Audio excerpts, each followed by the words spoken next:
नमस्कार बच्चों, एमए उत्तरार्ध द्वितीय प्रश्न पत्र की इस कक्षा में आपका स्वागत है। हम साकेत के नवम सर्ग को पढ़ रहे थे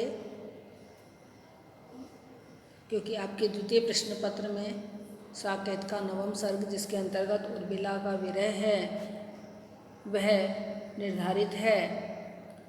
हमने इससे पहले के व्याख्यान में इसकी व्याख्याएं की थी। इसी क्रम को आगे बढ़ाते हुए हम आगे की व्याख्याएं देखते हैं।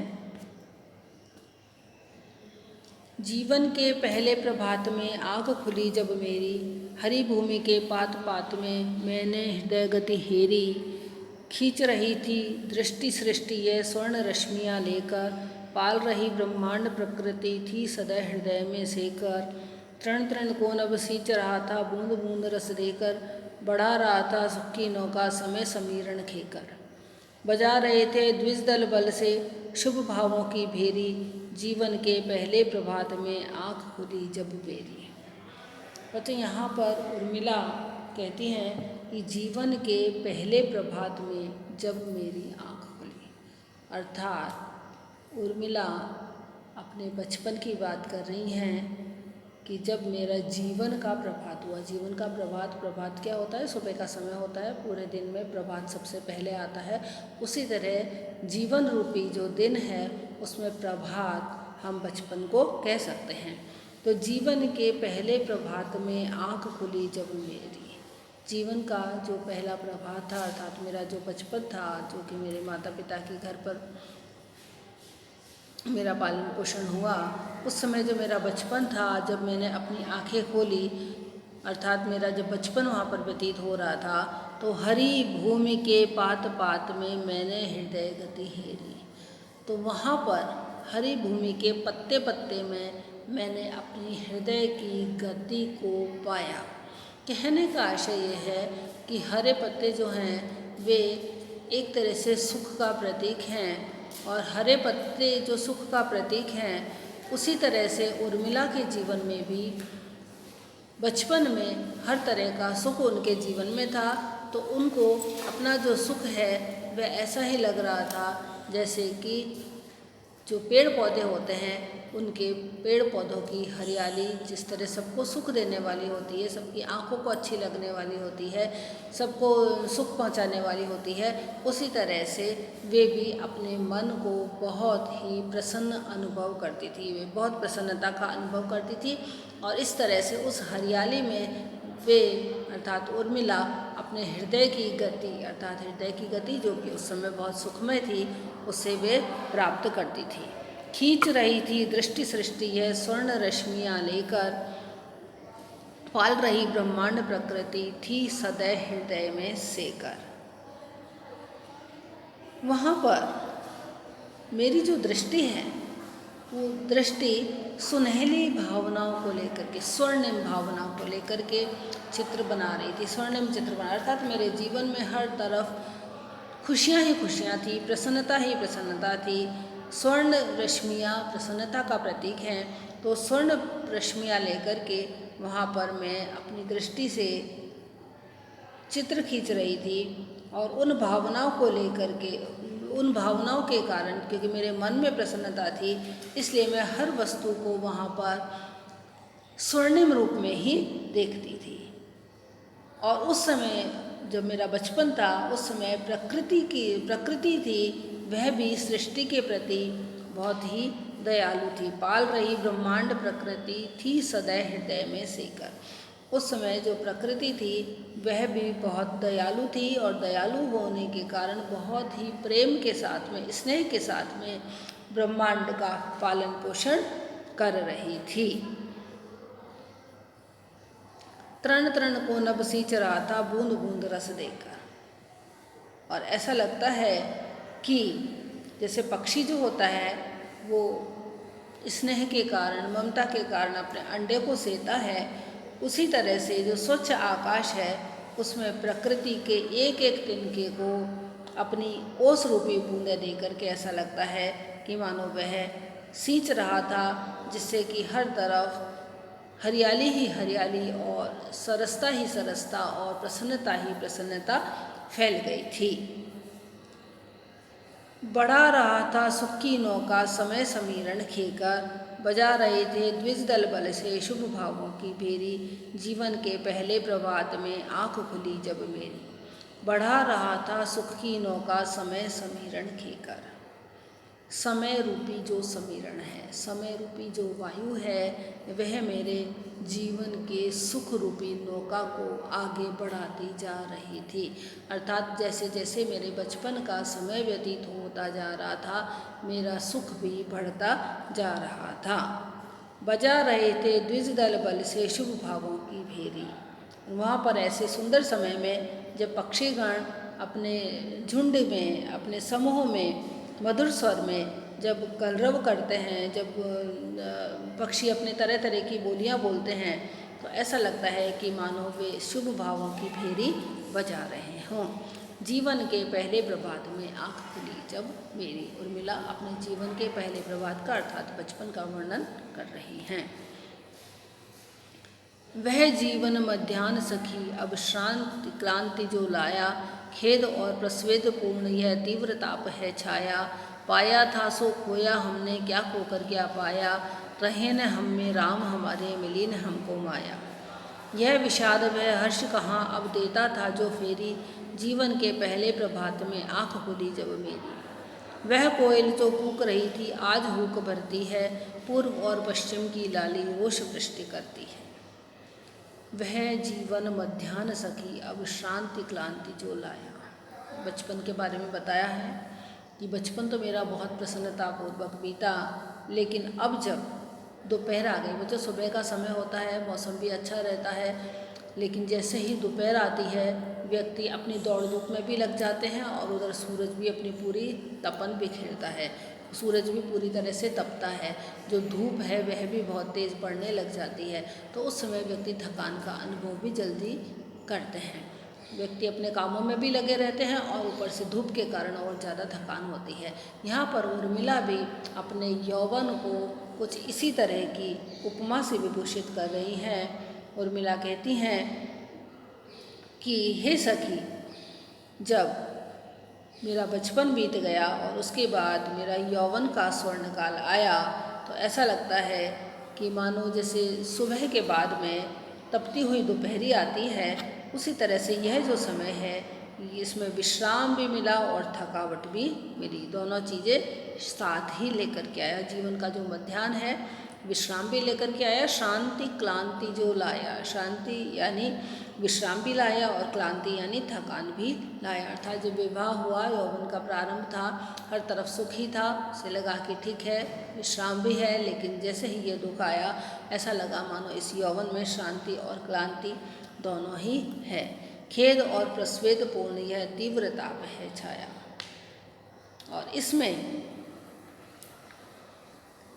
सुख और आनंद का जो समय था, उस समय में मेरे जीवन पर दुख और पीड़ा का गहरा जो ताप है, गहरी जो धूप है, वह छा गई। खेद यानी दुख की और प्रस्वेद पसीने को कहते हैं। दुख और पसीने से भरी हुई अर्थात दुख से भरी हुई ये जो धूप है, ये विरह रूपी जो ताप है, यह छा गया। जो आनंद और उल्लास प्रारंभ जीवन में प्राप्त हुआ था, वो सारा का सारा नष्ट हो गया था। पाया था सो खोया हमने, क्या खोकर क्या पाया। और अब जब मैं सोचती हूँ कि जो मैंने प्रारंभ में पाया था, आनंद पाया था, उल्लास पाया था, वो सब तो मैंने खो दिया, क्या खोकर क्या पाया। लेकिन उसको खोने के बाद मैंने पाया क्या, तो मैं पाती हूँ कि रहे न हम में राम हमारे, मिली न हमको माया। तो मुझे लगता है कि बदले में उस आनंद को, उस उल्लास को खोकर के बदले में मुझे कुछ भी नहीं मिला। यह विषाद वह हर्ष कहाँ अब देता था जो फेरी, जीवन के पहले प्रभात में आँख खुली जब मेरी। हमको दोनों तरफ से कहीं से भी सुख नहीं मिला।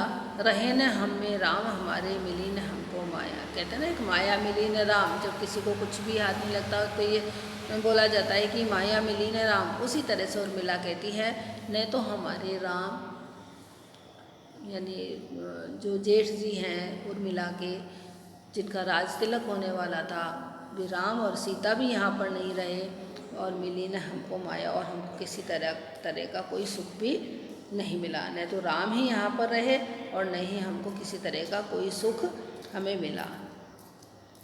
इस जीवन में चारों तरफ विषाद ही विषाद छा गया। यह विषाद में हर्ष कहाँ अब देता था जो फेरी। अब हर्ष कहीं भी हमको देखने को नहीं मिलता है। वो जो प्रसन्नता थी, वह जो आनंद था, जो कि हमारे जीवन में पहले चारों तरफ फैला हुआ था, देता था जो फेरी, यानी जो जीवन में चारों तरफ फैला हुआ था, वह आनंद अब कहाँ चला गया। जीवन के पहले प्रभात में आँख खुली जब मेरी, वह कोयल जो कूक रही थी आज हुक भरती है। प्रारंभ में जीवन के प्रभात काल में, बचपन में जो आनंद था वह सब समाप्त हो गया और उस उल्लासपूर्ण वातावरण में कोयल कूकती थी, लेकिन वही कोयल जो उस समय कूकती थी उसके स्वर में आज व्यथा है और ऐसा लगता है कि मानो वह भी हूक भर रही है, अर्थात क्रंदन कर रही है। इतना ही नहीं, जीव पूर्व और पश्चिम की लाली रोष वृष्टि करती है।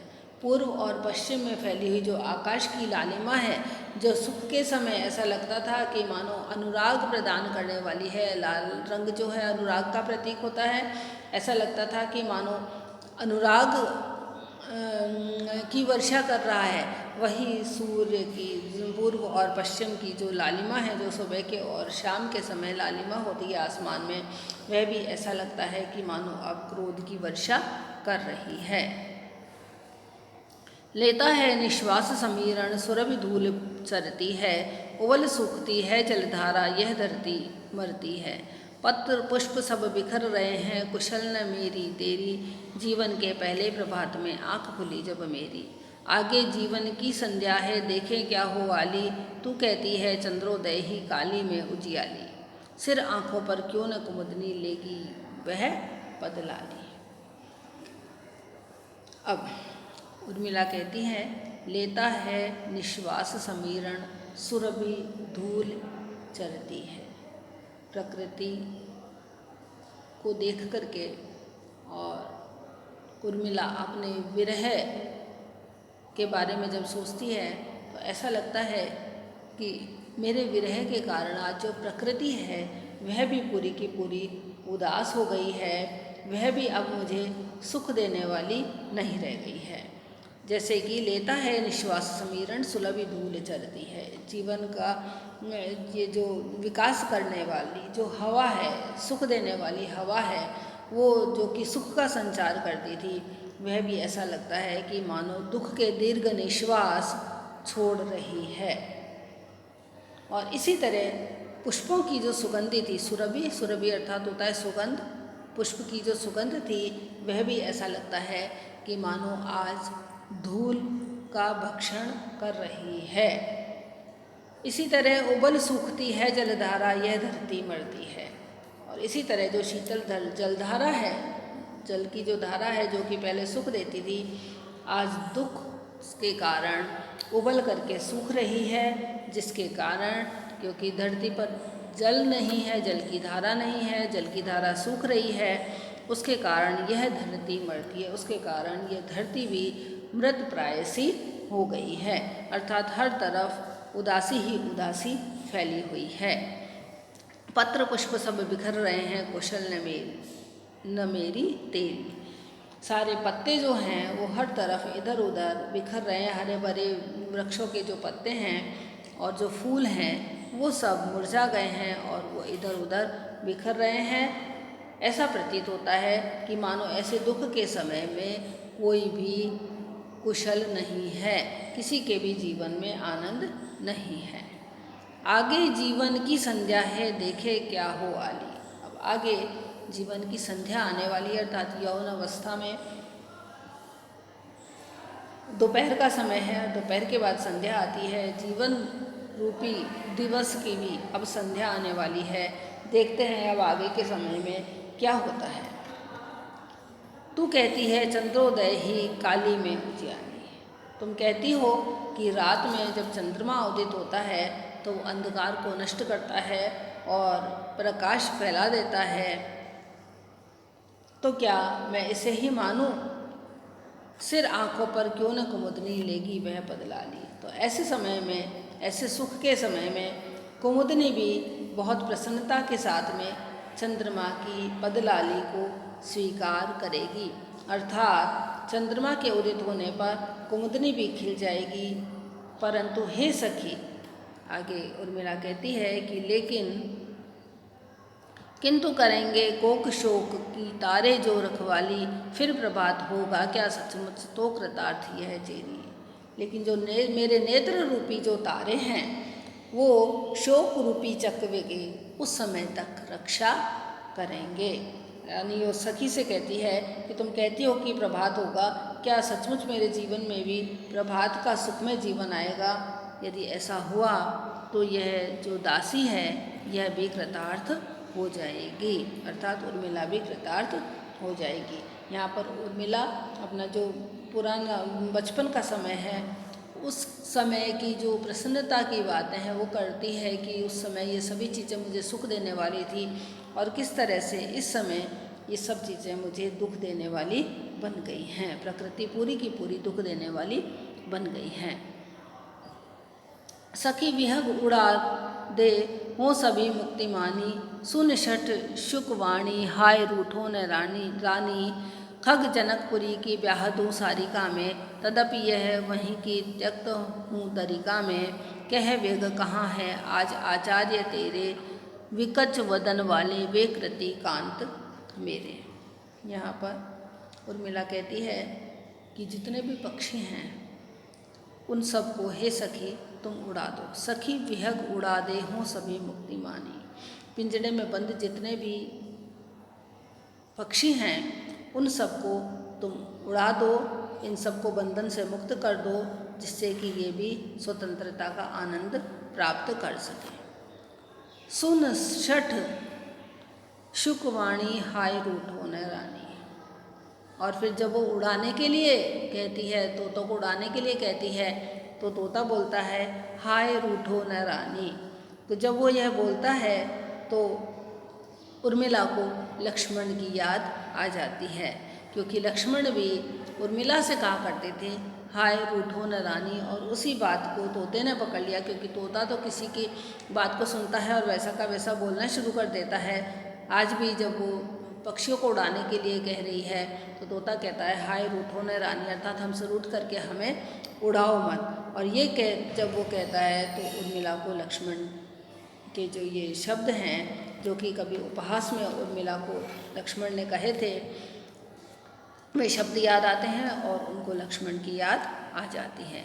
खग जनकपुरी की ब्याह दूँ सारिका में, तदपि यह वहीं की त्यक्त हूँ तरीका में।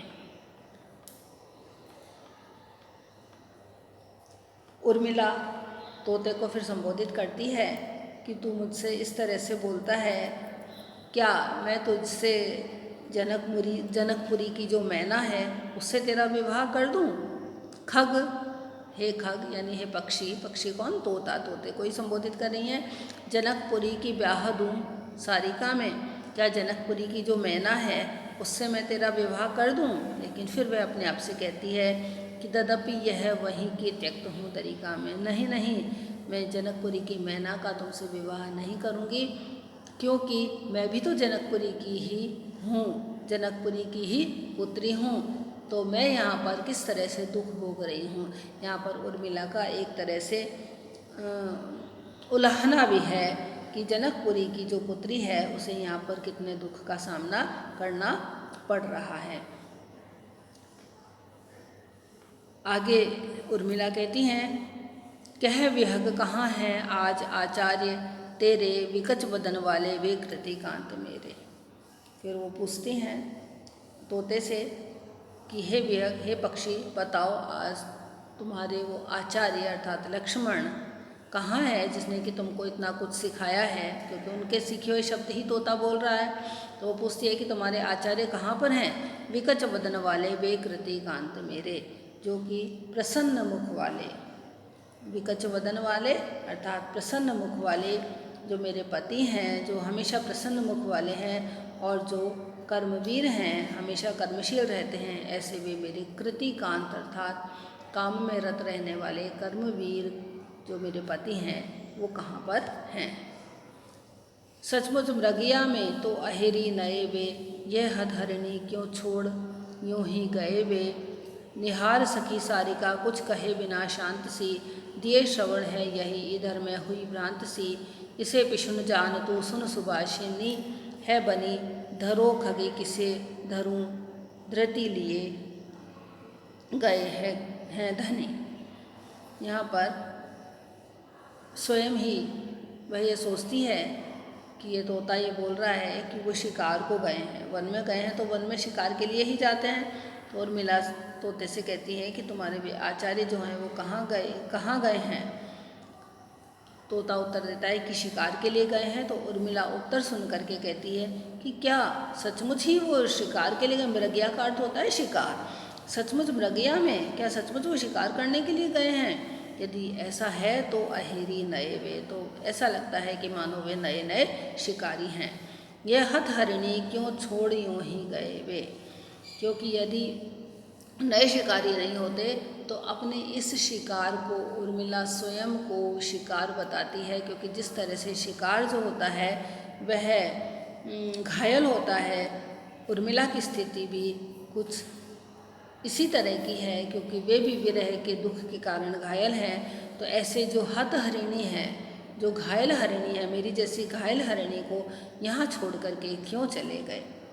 निहार सकी सारिका कुछ कहे बिना शांत सी, दिए श्रवण है यहीं इधर में हुई भ्रांत सी।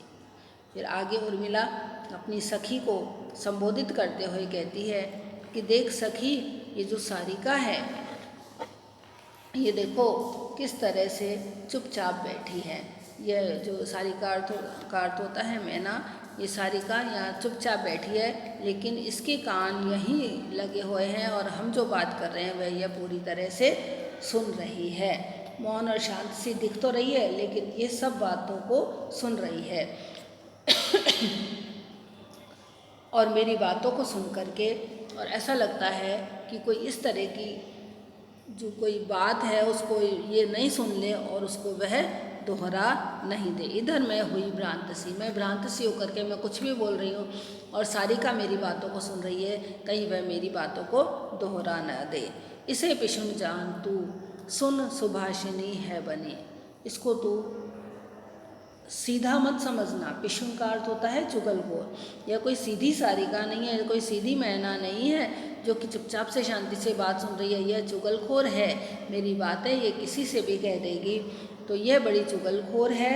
और ये वैसे तो ऊपर से दिखने में बहुत मधुर भाषिणी दिखाई देती है, लेकिन है ये चुगलखोर। धरो खगी किसे धरूं धृत लिए हैं धनी। और इस तरह से सखी जो है वो उर्मिला को देख करके ऐसे व्याकुल देखती है। तो सखी कहती है कि तुम धैर्य धरो। जब वह कहती है कि धैर्य धरो, कहती है कि मैं किस तरह से धैर्य धरूं, क्योंकि जो धैर्य है उसे तो मेरे धनी अर्थात मेरे पति अपने साथ ही ले गए हैं। तुझ पर मुझ पर हाथ फेरते साथ यहाँ शशक विदित है तुझे आज वे नाथ कहाँ। तेरी ही प्रिय जन्मभूमि में दूर नहीं, जा तू कहना कि उर्मिला क्रूर वहीं। और फिर आगे शशक का अर्थ होता है खरगोश। खरगोश को संबोधित करते हुए वो कहती है कि खरगोश तुझ पर और मुझ पर, मेरे पति साथ में ही यहाँ पर उपवन में तेरे ऊपर और मेरे ऊपर मेरे पति हाथ फेरा करते थे। तू बता आज वे मेरे नाथ कहाँ पर गए हैं। तेरी ही प्रिय जन्मभूमि में दूर नहीं। और फिर वो स्वयं ही उत्तर देती है। पहले तो पूछती है कि कहाँ गए हैं और फिर वह स्वयं उत्तर देती है कि अरे वह तेरी ही जन्मभूमि में गए हैं, कहीं दूर नहीं गए। तेरी ही जन्मभूमि अर्थात वन में गए हैं। जा तू भी कहना कि उर्मिला क्रूर वहीं। जा तू अपनी जन्मभूमि में जा, वन में जा और वहाँ जा कर के मेरे पति से कह देना कि जो उर्मिला है वो वहीं पर है, वहीं पर अर्थात अयोध्या में ही है। निष्ठुर उर्मिला वहीं पर ही है, यानी जो उर्मिला है स्वयं को निष्ठुर कहती है और कहती है उनसे जाकर के कहना कि निष्ठुर उर्मिला अयोध्या में ही है। लेटे गए क्यों न तुम्हें कपोत वे, गाते सदा जो गुण थे तुम्हारे, लाते तुम्ही हा प्रिय पत्र पोत वे, दुखाब्दी में जो बनते सहारे, औरों की क्या कहिए निज रुचि ही एकता नहीं रखती, चंद्रामृत पीकर तू चकोरी अंगार है चखती। आगे उर्मिला कपोत को अर्थात कबूतर को संबोधित करते हुए कहती हैं कि तुमको मेरे पति अपने साथ लेकर क्यों नहीं गए, गाते सदा जो गुण थे तेरे, हमेशा तो तेरी बहुत बड़ाई करते थे लेकिन जाते समय वे तुझे अपने साथ लेकर क्यों नहीं गए। यदि तुम्हें ले जाते तो कम से कम लाते तुम्ही हा प्रिय पत्र पोतवे, दुखाब्दी में जो बनते सहारे।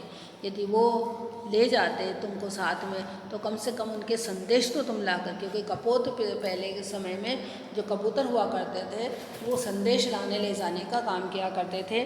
तो यहाँ पर उर्मिला कहती है कि यदि तुम्हें साथ ले जाते मेरे पति तो संदेश लाने का काम तुम कर देते और उसके कारण ये जो दुख रूपी समुद्र है इसके लिए तुम सहारा बन जाते। विरह का दुख रूपी जो समुद्र है, इस दुख रूपी समुद्र से उबरने में वो जो पत्र हैं, प्रिय के पत्र हैं, वे सहायक बन जाते। औरों की क्या कहिए निज रुचि ही एकता नहीं रखती, चंद्रा अमृत पीकर तू चकोरी अंगार है चखती।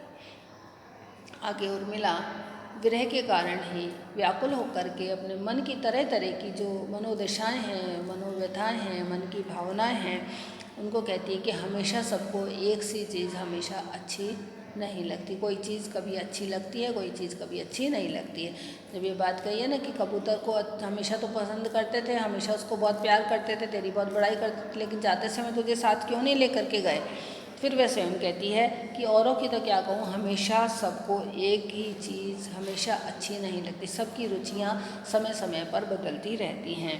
जिस तरह से वह चकोरी का उदाहरण देती है कि चंद्रा अमृत पी कर तू चकोरी अंगार है चखती।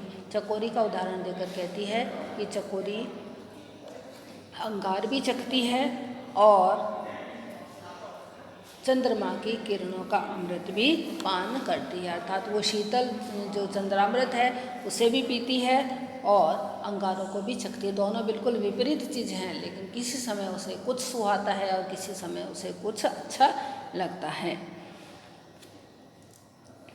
विहग उड़ना भी ये हो बद्ध भूल गए आए, यदि अब इन्हें छोड़ दूँ तो और निर्दयता दए, परिजन इन्हें भूले ये भी उन्हें सब हैं बहे, बस अब हमी साथी संगी सभी इनके रहें। फिर जब उर्मिला पक्षियों को उड़ाने के लिए कहती है तो पक्षी नहीं उड़ते हैं, तो वो कहती है कि नहीं, ऐसा लगता है कि मानो पक्षी भी उड़ना भूल गए हैं पिंजरे में बंद रह करके, और अब यदि मैं इनको छोड़ देती हूँ तो यह एक निर्दयता होगी। क्यों? क्योंकि परिजन इन्हें भूले ये भी उन्हें सब हैं वहे, बस अब हम ही साथी संगी सभी इनके रहे। यानी ये जहाँ से आए हैं, अपने परिवार में से आए हैं, वो जो इनके परिजन हैं वो भी इनको भूल चुके होंगे, वे भी अब इनको नहीं पहचानेंगे। और अब यदि मैं इनको छोड़ दूं तो यह निर्दयता होगी, क्योंकि वो लोग भी इनको स्वीकार नहीं करेंगे। बस अब हम ही साथी संगी सभी इनके रहे। अब इनके जो संगी साथी हैं वो हम ही हैं, इनके अपने परिजन इनके साथी संगी नहीं हैं। इसलिए अब हमें इन्हें उड़ाना नहीं चाहिए, इन्हें हमें यहीं पर रखना चाहिए। तो बच्चों, आज के लिए बस इतना ही। इसमें हमने आज उर्मिला के विरह के बारे में पढ़ा। उर्मिला विरह से व्याकुल होकर के किस तरह से प्रकृति की चीज़ों को संबोधित करके और कहती है कि बचपन बहुत प्रसन्नता के साथ बीता, लेकिन यौवन अवस्था में आकर के किस तरह से उन्हें अत्यंत कष्ट सहने पड़ रहे हैं। विरह की व्याकुलता इन पदों में हमको देखने को मिली। आगे के पद हम अगले व्याख्यान में पढ़ेंगे। धन्यवाद।